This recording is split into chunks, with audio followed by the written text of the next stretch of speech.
Assalamualaikum warahmatullahi wabarakatuh.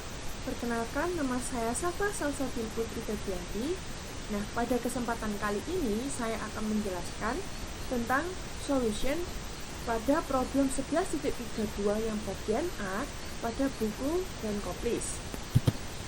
Pertama-tama, soalnya adalah pada 11.32 perbedaan distilasi diferensial dan distilasi flash.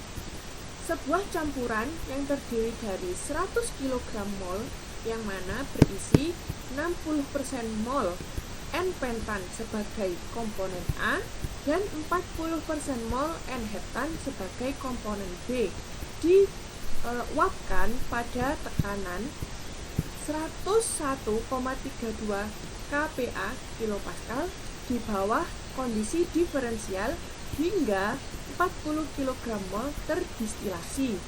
Jadi pada problem kali ini menggunakan komponen biner, di mana komponen A-nya adalah N-pentan dan komponen B-nya adalah N-heptan. Lalu gunakan data kesetimbangan dari contoh 11.32. Nah, ini merupakan data kesetimbangannya. Pertanyaannya, berapa komposisi rata-rata dari total uap yang terdistilasi dan komposisi dari liquid atau cairan yang tersisa?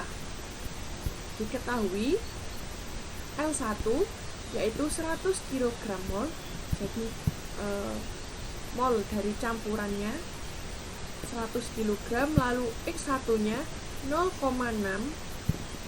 X1 ini adalah milik N-pentan karena di sini N-pentan itu adalah komponen yang akan terdistilasi. Lalu L2 yaitu 60 kg mol. Ini berasal dari L1 yaitu 100 kg mol dikurangi ini 40. Jadi volume yang terdistilasi. Jadi 100 dikurangi 40 jadi 60 kg mol. Lalu yang ditanyakan adalah X2. X2 yaitu komposisi dari liquid yang tersisa. Lalu yang ditanyakan juga ada YAV atau komposisi rata-rata dari total uap yang terdistilasi. Nah, ini merupakan tabel, jadi yang XY ini adalah tabel data kesetimbangan. Lalu kita hitung nilai Y min X nya itu berapa. Jadi 1 kurangi 1 0,984 kurangi 0,867 sekian hingga ke bawah. Lalu kita juga menghitung nilai 1 per Y min X. Nah, ini ada tidak terhingga, lalu 8,547 hingga ke bawah. Setelah menghitung nilai 1 per Y min X, kita masukkan di mana sumbu X nya ini pada grafik ya. Pada grafik sumbu X nya itu adalah nilai X ini dan sumbu Y adalah nilai 1 per Y min X ini. Didapat yang seperti ini. Grafiknya adalah berbentuk seperti U. Nah, setelah itu kita hitung dulu.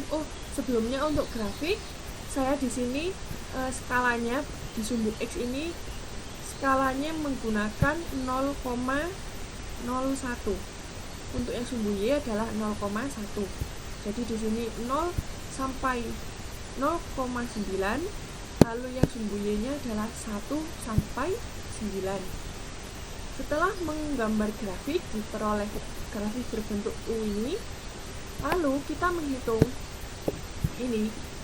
menghitung luasan yang akan kita jadikan patokan nantinya dengan rumus len dalam kurung L1 per L2 tutup kurung, yaitu L1 nya tadi 100 per 60 len dalam kurung 100/60 didapatkan 0,510.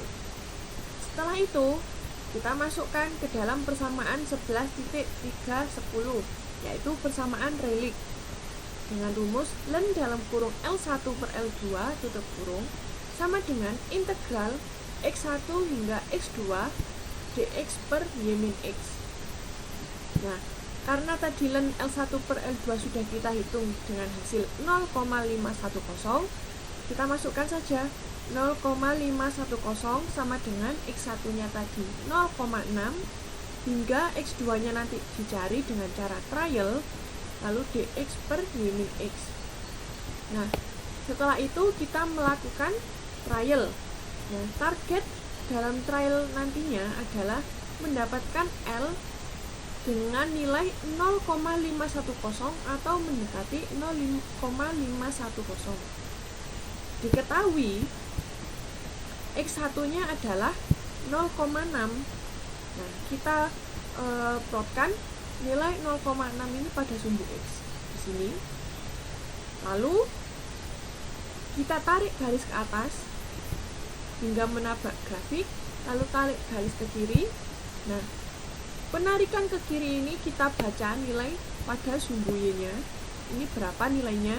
Itu sebagai nilai A. Jadi diketahui nilai A adalah 3,1. Lalu kita trial. Saya trial pertama menggunakan x2-nya 0,5. A-nya tetap 3,1. Lalu B itu didapat dari mana? Jadi pada titik 0,5 di sumbu x, 0,5 pada sumbu x, kita tarik garis ke atas hingga menabrak grafik, lalu tarik garis ke kiri, kita baca di sini nilai pembacaan di sumbu y-nya ini berapa. Nah, itu adalah sebagai nilai B. Jadi nilai B itu didapat dari pembacaan trial. Jadi saya membaca di x2-nya 0,5 ini nilai B-nya adalah 2,6. Lalu untuk T ini rumusnya adalah x1, di mana x1-nya 0,6 dikurangi dengan x2 yaitu 0,5. Jadi hasilnya 0,1. Lalu kita hitung luasnya menggunakan luas trapesium, yaitu A plus B dikali T per 2. Jadi A-nya tadi 3,1 ditambah 2,6, ini kita hitung sekitar 5,7 dikali 0,1 dibagi 2, hasilnya 0,285. Nah, hasil tersebut masih jauh dari target kita yang 0,510. Nah, maka kita trial lagi. Jadi trial kedua yaitu 0,4 dengan nilai A-nya sama. Nilai B-nya adalah 2,3. Jadi di sini 0,4, tarik ke atas nabrak grafik, tarik ke kiri. Pembacaannya 2,3. Lalu tingginya 0,6 dikurangi 0,4 yaitu 0,2. Luasnya jadi 3,1 ditambah 2,3 yaitu 5,4 dikali 0,2. Hasilnya baru dibagi dengan 2, didapatkan hasil 0,54. Ternyata hasil ini masih jauh juga dari target. Maka di trial lagi, yaitu trial yang ketiga adalah 0,41. A-nya sama 3,1, B-nya pembacaannya 2,29. Jadi 0,41 ini ya. Tarik ke atas, nabrak grafik ke kiri. Pembacaannya adalah 2,29. Tingginya 0,6 dikurangi 0,41 yaitu 0,19. Untuk luasnya dihasilkan 0,51205. Nah, ini hampir mendekati dari target. Lalu kita coba lagi trial yang keempat yaitu 0,411. A-nya sama 3,1, lalu B-nya karena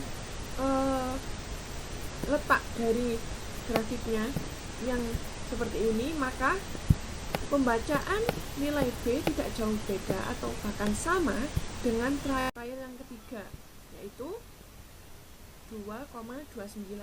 Lalu tingginya 0,6 dikurangi 0,411, didapatkan luasnya yaitu 0,5103. Nah, ini sudah sesuai kan dengan target kita, yaitu 0,51.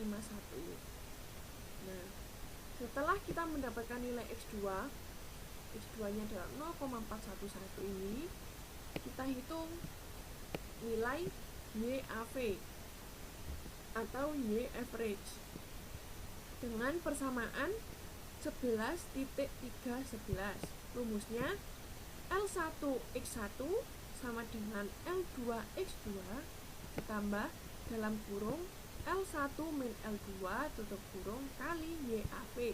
Nah, ini kan nanti yang kita cari. Lalu kita masukkan nilai-nilainya. 100 dikali 0,6 sama dengan 60 dikali 0,411 X2 yang kita trial tadi. Saya dapatkan 0,411 ditambah dalam kurung 100 min 60 tutup kurung YAV. Lalu 100 kali 0,6 ini 60 sama dengan 60 kali 0,411 itu 24,66 ditambah 100 kurangi 60, 40 kali YAV. 60 dikurangi 24,66, hasilnya dibagi dengan 40, maka didapatkan YAV yaitu 0,884. Nah, untuk catatan di sini, jika X2 yang digunakan 0,405, jadi trialnya tuh 0,405 seperti di buku, jadi seperti jawaban di buku Genkoplis, maka untuk A-nya adalah 3,1, B-nya adalah 2,286. Nah, ini saya dapatkan dari perkiraan saya untuk menghitung di sumbu B-nya. Lalu tingginya adalah 0,6 dikurangi 0,405 dan luasnya adalah 0,52514. Jadi nilai ini masih jauh dari trial. Nah, untuk perbedaan dari jawaban di buku dengan jawaban perhitungan saya itu mungkin disebabkan karena kurang teliti dalam menggambar grafik atau membaca nilai pada sumbu Y. Jadi itu mempengaruhi dalam perhitungan luasnya, gitu ya.